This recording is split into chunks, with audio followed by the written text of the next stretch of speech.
Well, good morning, my fine, beautiful folks out there on the internet, and welcome to another episode of Adulting Without Supervision. As you can see, we have quite a mess in front of us. What was supposed to be a simple and straightforward project is now this pile of debris.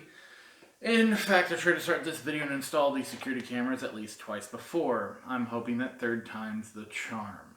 What happened the first time is that as we unboxed everything, we ended up having an emergency that threw everything on our scheduling off, and then the next time we sat down to try to do this, we found a broken part straight from shipping. We'll probably be throwing up the takes that went into that shoot onto the extras channel, so go get subscribed over there. It'll also give you a sneak peek behind the scenes and how chaotic and stupid we do everything here. Not sure when that's going to go up though, but it shouldn't be too long after this video. Our goal today is to run you through everything and give you a quick understanding of what we have in front of us, what broke and what we had to get shipped in, and then we're going to install it. I also want to let you guys know that all this stuff has been retested and the new stuff does work, and you'll see that happening whenever we're done installing and booting it up. This system from Hiseeu, or insert brand here because I'm bad with language, was the best bang for buck we could get our hands on. We bought it online. However, it took so long for us to get this project going. I think over a year and a half at this point. Oh my God. That's no longer the case. There are several other systems out there for a comparable price that gets you something better, or for a comparable product for a lower price. But because this was the best one at the time, that's what we got. And it's just sometimes better to roll with the punches instead of trying to chase every single upgrade or deal. Sometimes it's better to use with what you have and roll with it. Especially when things don't go according to plan. Windows, shut up. I'm in the middle of doing something. Oh my God, I will throw that laptop through a window if it tries to update again. All these cameras are HD. And if I understand correctly, that means 1080 HD instead of the 720 HD, which that always confused me. Either way, so HD cameras, we would have liked 4K, but at the time that wasn't practical for our budget, or for the fact that you just couldn't get a big enough storage device to make any number of 4K cameras reasonable unless you had a lot of money, which we didn't. So this system comes with a 1 terabyte hard drive, which is going to work good with our rolling capture of H4 HD cameras pretty well. We're putting these systems up actually because we kept having issues with people trying to get into our cars. We don't keep anything expensive in there, but you don't want to have to pay for a car window when you don't have to. So we're going to have these set up to cycle through that 1 terabyte. And basically, if we've not flagged something to be kept, it's going to automatically get rid of it whenever it runs out. So we don't end up in a situation where I had a buddy who set up one that when it ran out of space, it just quit recording. So he went on there and just like, oh, I don't have anything newer than like 4 weeks ago. I can't help you. So we're going to avoid that best we can. I also want to have it easy to flag stuff to keep, basically because I don't want to run into something like a horror story I've heard previously, which is somebody had the thing on video, by the time they got to it to pull it down, it already cycled past that. So we want to avoid that as well. But with that strategy, we're hoping to have the best of both worlds and have a long period of time where we can just go through and look at if we want, but only keep the things that are relevant, so we never end up in a situation where our camera's caught up but we don't have the footage anymore.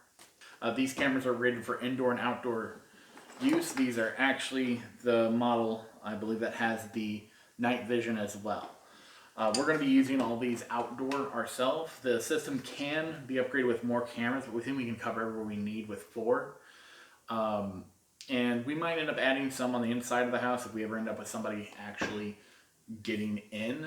But so far, every time somebody's tried to do something, our strong lock doors have been able to dissuade them. These cameras use a set of 2 wires.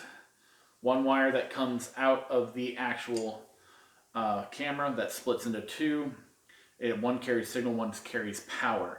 I think it's done this way so it's easy to just punch a hole, get this set up, and it's easier to run. So you can hide the dual behind something easier. So this is that even if you have to show some wire, it doesn't look gaudy, which is something I definitely appreciate. These do have audio built in, or at least the main box has the ability to receive it. I'm not 100% sure if we bought the cameras that have the audio. I remember specifically wanting it to have the audio, but I can't remember if we actually pulled the trigger on that. So I'll try to give you guys an answer to that in the outro. Our current plan is pretty simple. We've already got the layout of these set up.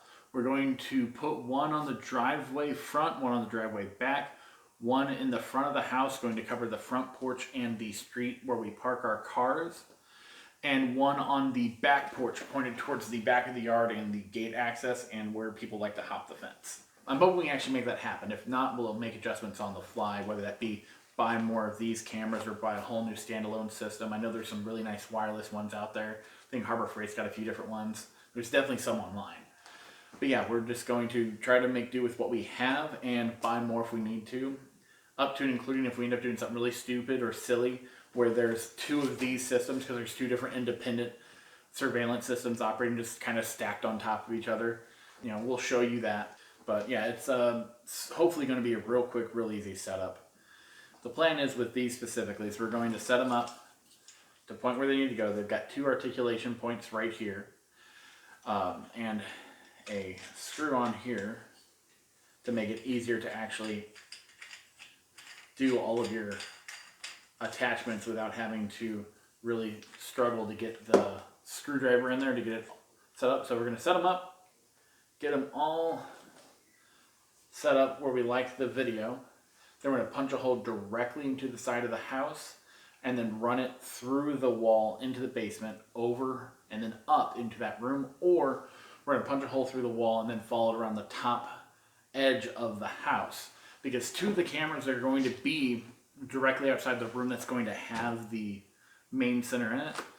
So the other two having to run across one room, we're going to try to run some conduit if we can. If not, I'm going to be using a electric staple gun that's designed for running electrical wire. So it's let me show you. I've got it in my trusty project bag. Basically what I like to do is collect all the tools and materials that they'll fit into this bag, and then it's easy to just go and run and do it. So this is a staple, the electric staple gun I'm talking about. The wire fits in here where it's protected, and then a staple with a plastic coating comes out, lodges itself into the wood, and you now have an insulated staple holding it there safely. We do have some conduit. I'm not going to run and grab that because it's where it needs to be right now. But whenever it showed up, it looked kind of lackluster. By that I mean I think the wrong size came in. So if that's the case, we won't run it. We'll just use the staples.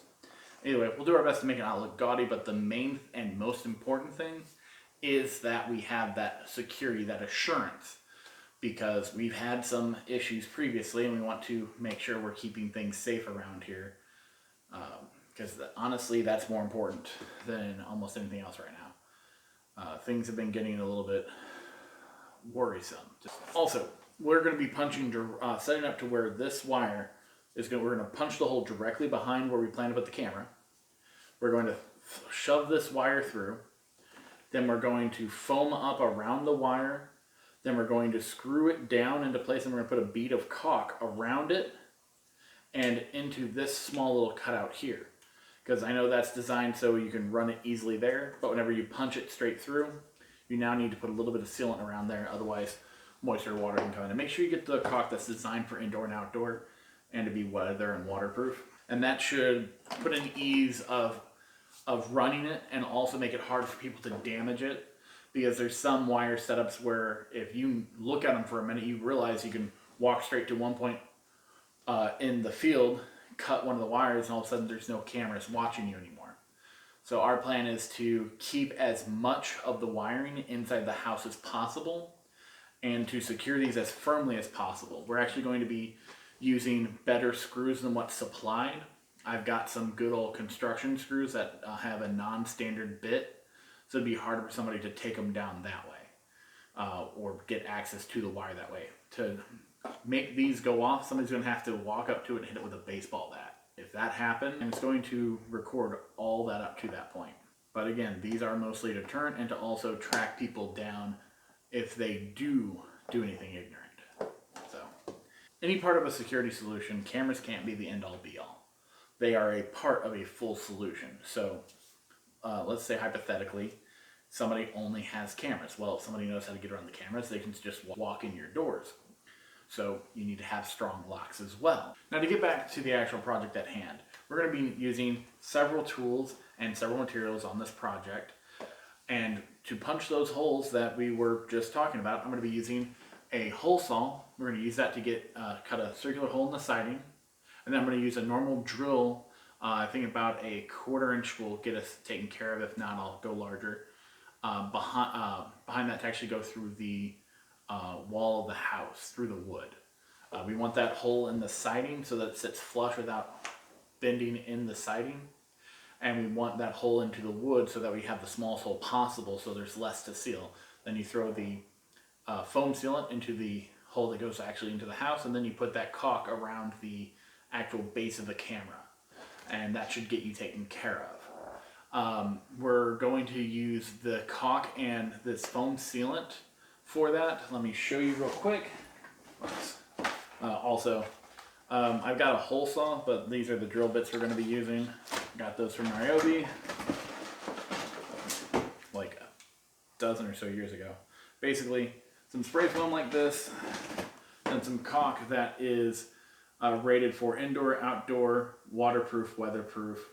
And we're going to get the wider off-white color for that. Once inside the house, we're going to use this conduit. It was the cheapest conduit that claimed it could handle the size. We're going to use this once we're inside the house.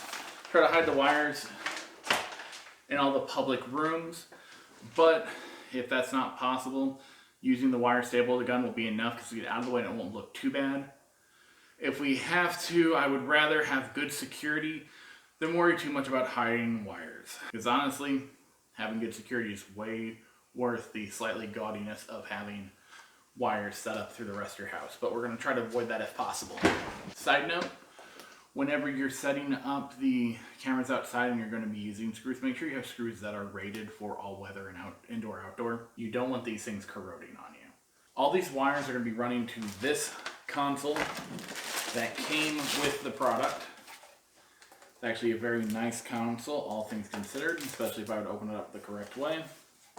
It's fairly adjustable, but basically you have all of your inputs and outputs there. It uses a normal mouse for control, and basically you set this up on your little shelf like we're going to. You've got manual buttons there, but you have your mouse for actual navigation, and you'll be able to set it up to have all 4 quadrants, what type of recording you'll actually want it to be doing and how. And we're going to have that inside of the studio room to keep as much of the hardware from this project from being in the public areas of the house. Now would be an important time to explain why we need to put up these cameras in the first place. I know I touched on it a little bit earlier, but I want to go a little bit more in detail. Before the different emergencies that distracted us from putting them up, we had several times where people had attempted to, and one successful time, of people getting into the parked cars at my house and my brother-in-law's house and one of our friends. We've also had people cut through our yard and leave behind trash or take things. I had a industrial fan that I was using to dry up a wet project in my yard. Well, that went missing.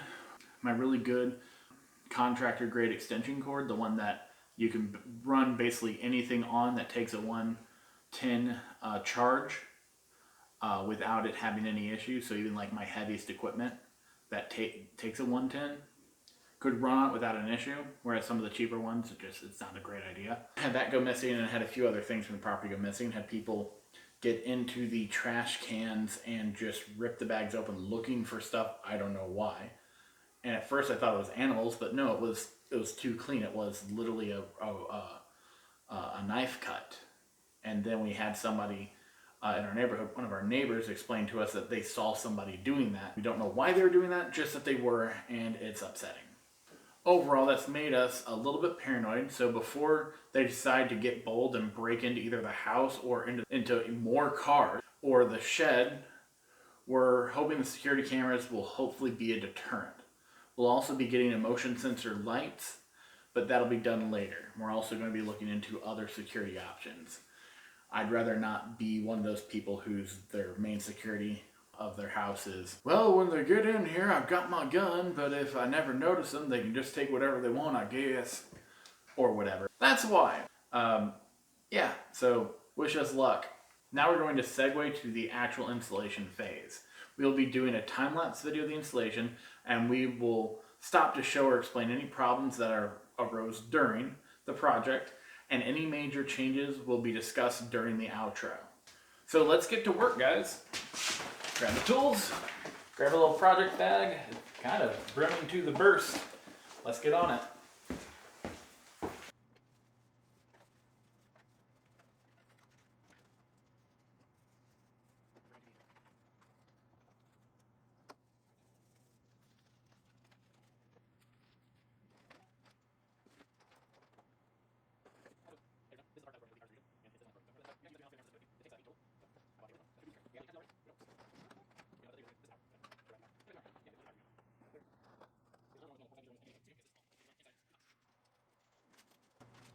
It also comes with these, which I thought was pretty neat. It also comes with this neat little remote.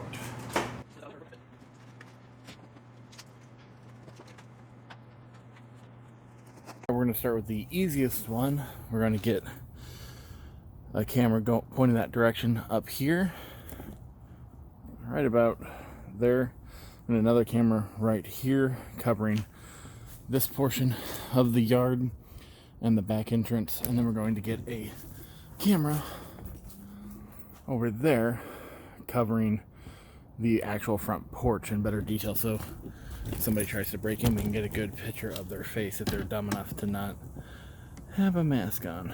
So let's get started on the easiest one.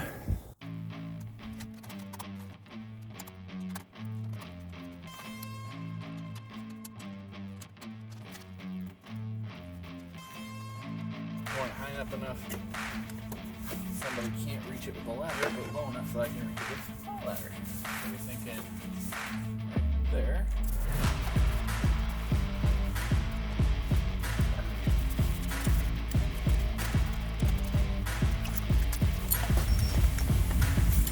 Going to use our hole saw kit.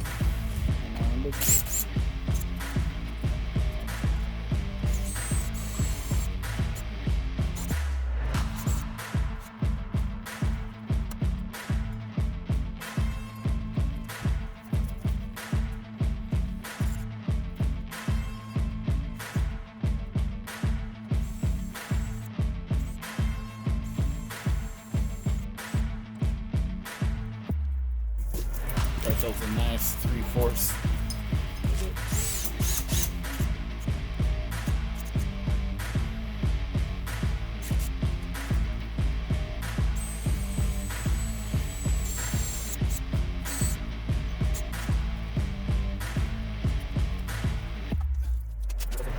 I got an extender somewhere.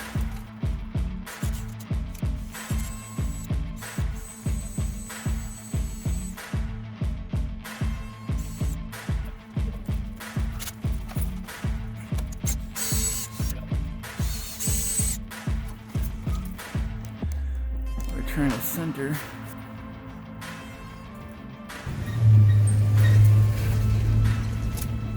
Now, I'm planning to use that hole to run some more wire for another camera that's going down there, because we figured out that to get it inside the house and drop in the basement with this crawl space, we'd actually have to punch through some concrete, and I do not want to do that.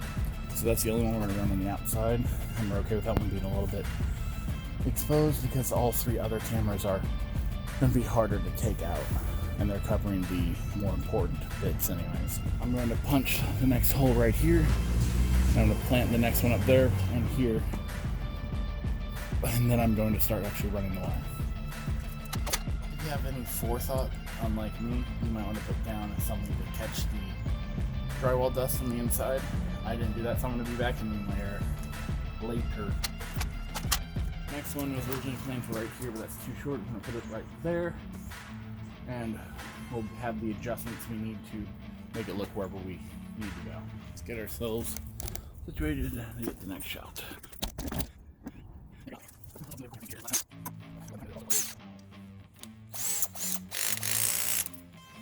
Word to the wise, don't do what I just did and almost hurt myself and hold by the sharp point.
And because we don't want to have to make our lives more complicated with our runs, I originally wanted to have the camera facing directly where the front porch is, but we're going to just have it here, pointed towards the front porch and the car, so we can get both.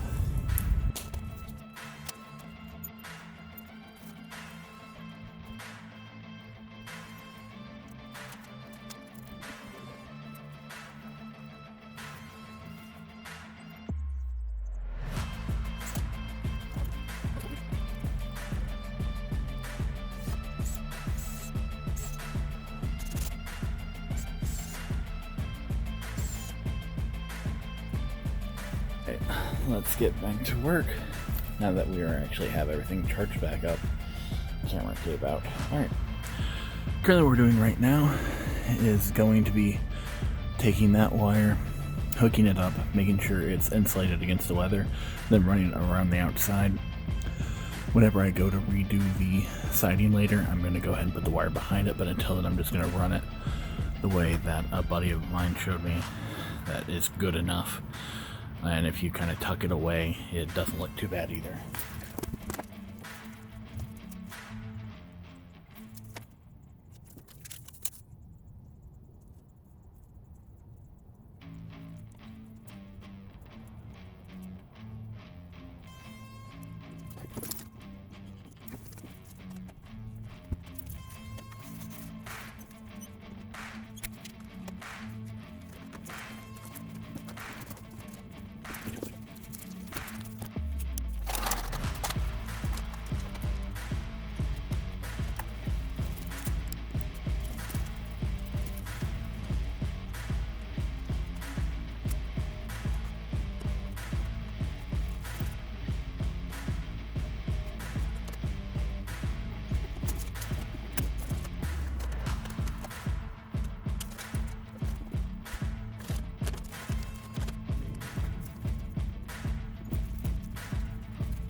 since the lights are dead and the camera's not, I'm going to go ahead and pause the video until we get some more lights up here. But basically all we got to do is run the camera that's over here, wire all the way back to this hole, and then hook up the same way we did this one, which is basically use the outlet channel that's cut into it, designed to let its wire come out, to run the other wire in, and then they can both go to the hole that's right behind the primary camera. Charge. In the meantime, I will run these the way that I was wanting to.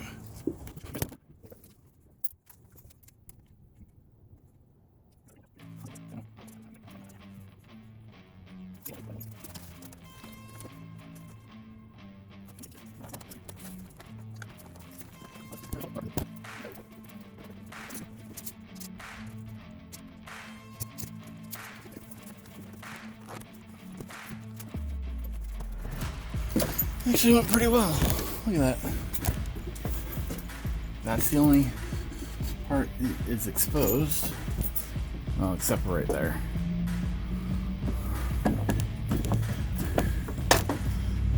Let's run all along there. It comes back down here. Let's see if we can't.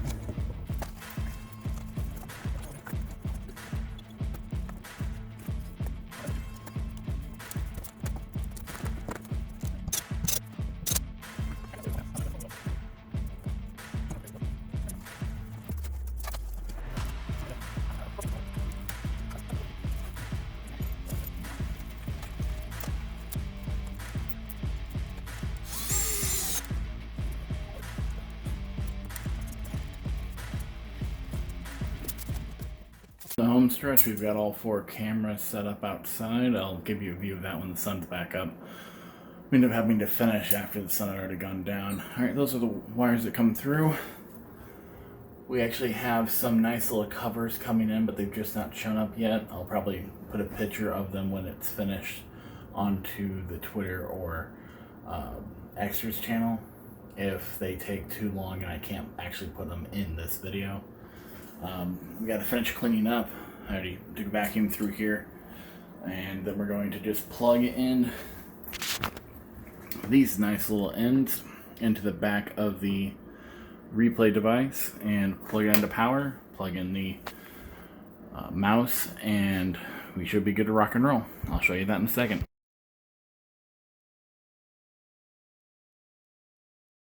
Alright, so I've got this turned around so you can see. There are 8 video inputs. We're only going to be using 4 for this. We've got 4 more we can add more into if we want later, but I think we're going to get enough coverage with our current setup, but we've got some options if it's not. So pretty simply, we grab our wires, we plug in our video,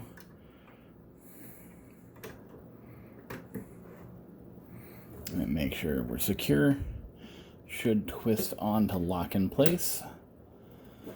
And then this will get plugged into our power in a second. But let's get all these video plugged up and then hide the wires, because some of them are going to be like that, pre-wrapped to where it's pretty easy to hide them. And some of them are going to be a little janky mess because we had to feed them through the entire the entirety of it, instead of just being able to do what we did on this one over here, which is feed through the main camera's feed and then put the extension on the back. Technically, I could have probably stretched these, got them to go straight into the back of the machine, but I didn't want to do that and put that much tension on the wire. You're gonna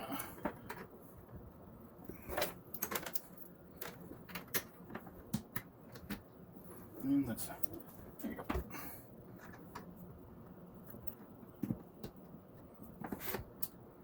There we go. All right. That one's good. That one's good. All right. That's the worst of it. Most of it's going to be hidden behind here anyways. Let's get the power cord. It's a pretty simple design. We've got the actual power supply with one outlet. Then it goes into this splitter.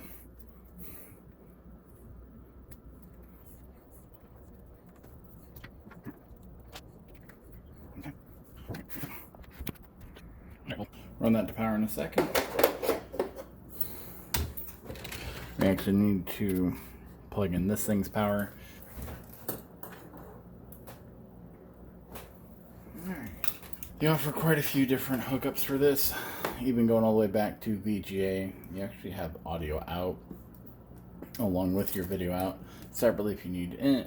You've got audio in if you want to come from standalone sources or microphones that aren't integrated. Certain thing, this is the model that didn't come with the microphones. We're going to find out in a second. It's also have one of those security modules that allow you to hook it up to a security card in a computer, USB, and to the net. So you got some pretty decent options. Bought this thing for like $300. You can get them now for like $200, I think. Give them a second since I checked. And it even comes with a nice little USB if you want to plug it into a computer to work with it that way, instead of using the standalone monitoring and recording thing it comes with. But I'm just going to use that. It also comes with a nifty little remote. Looks like it takes either AA or AAA, but it doesn't actually say. I hate when they do that. Alright. Let's see, this one. Yeah, we got the place for USB mouse up front. It's time to turn all this around.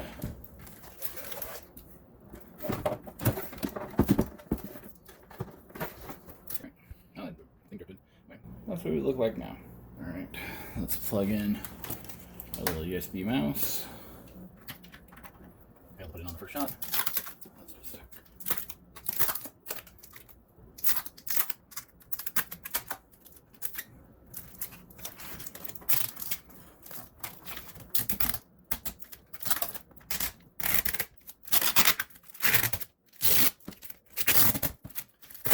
I'm gonna trick these money shots here.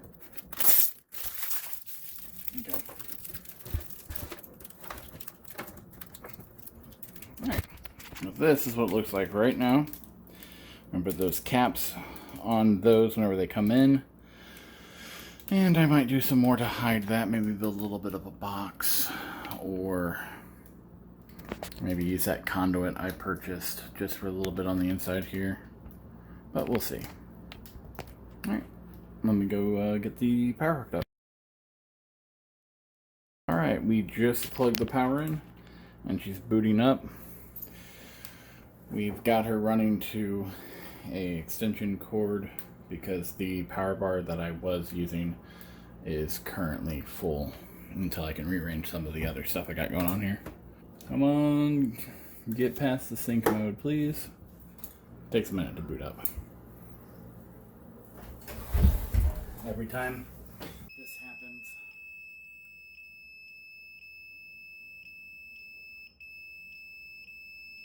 I don't need those sounds, thank you. Okay, 3 cameras, 4 cameras. All right, get a gander at that. There we go. Okay, all right. Let us see what we got going on here. So I thought I had that set up to only do U4, 5 through 8. There we go. Okay. And we are going to setup wizard, main menu. Let's go there.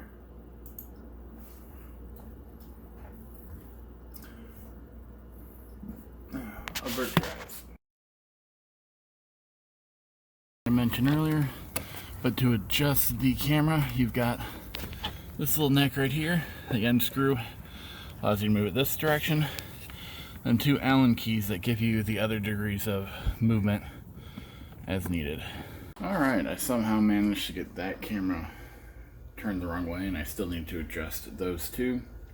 But it's really cold outside, so I'm going to spend the day working on other stuff so that I don't have to go out into -degree weather.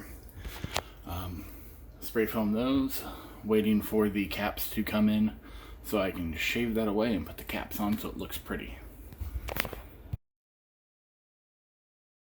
What they look like, fully installed, minimal wire exposed.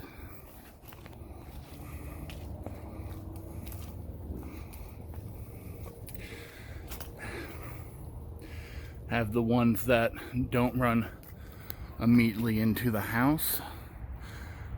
hiding the wire as much as possible until they can get to the hole they go into. It may look like that camera's wire is going up there, and that camera's wire is going up there, but that's actually the wire for that other one that was over there. And that wire is actually for that one over there. Both those actually go directly inside the house. So even if somebody cut those wires, the two cameras that it looks like those wires feed would still work.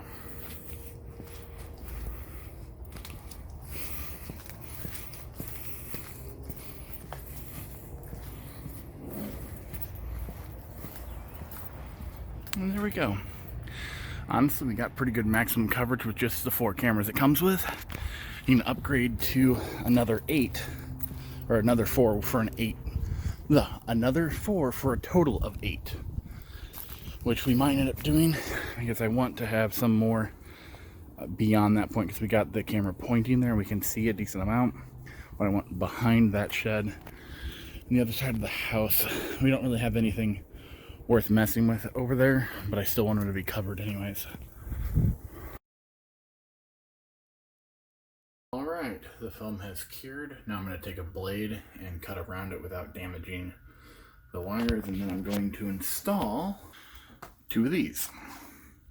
Honestly, if you're smart enough and have the forethought, you can buy ones of these that don't go around. They get the wire fed through, just like you did with the wall, and they'll look right. Frankly, I don't mind these, and also, since COVID, my forward thinking and forward planning skills have been worse than usual. So, had to order these online after the fact, and they showed up so late that I ended up just going to Ace Hardware to get them. I'll save the ones that show up from shipping for another project. So, if you've got forethought, you can just run the wire through them and attach them to the wall after cutting away the foam. But if you're like me and lack the ability to do forethought and keep the thought in your head for more than 2 seconds, Ace Hardware sells these, and they're great. Got these knives in them, I say. That's going to help them stay in place so that you can put screws through them. I'm actually going to use these screws and plastic that come with the camera kit that we didn't use, so we could use the real good self-drilling outdoor construction screws. And we're going to use these for this. But on these, they literally just break apart right there, and then they swivel out of the way. You put them over, close it, put it over the thing, and screw it in. But I decided, instead of using this plastic and the included screws, why continue to use things that are less than brilliant just so you don't waste things. We can save those for a smaller project, or give them to somebody else, or throw them away. But these should actually get me into the wood panel, so we don't end up with it coming out of the drywall again. There we go. For bead replacement parts I had to run to Ace to get because the delivery's running late. I think they look pretty good, all things considered. I could put that little bit in a little bit of conduit or wire manage it better, but considering that's the only part of the wires that are exposed in any way that's not organized, I'm going to call that good. Might want to swap that out for a wireless mouse later and finish cleaning up my tools. But yeah, looks pretty good. Might swap them out when the ones I ordered come in, or might not. We'll see. Now, as you can probably tell, I did use a little bit of paint on the foam because those holes are a little bit bigger than the one I ordered. But yeah, the paint went pretty far into not making it look too bad. So I'm going to count that as a win.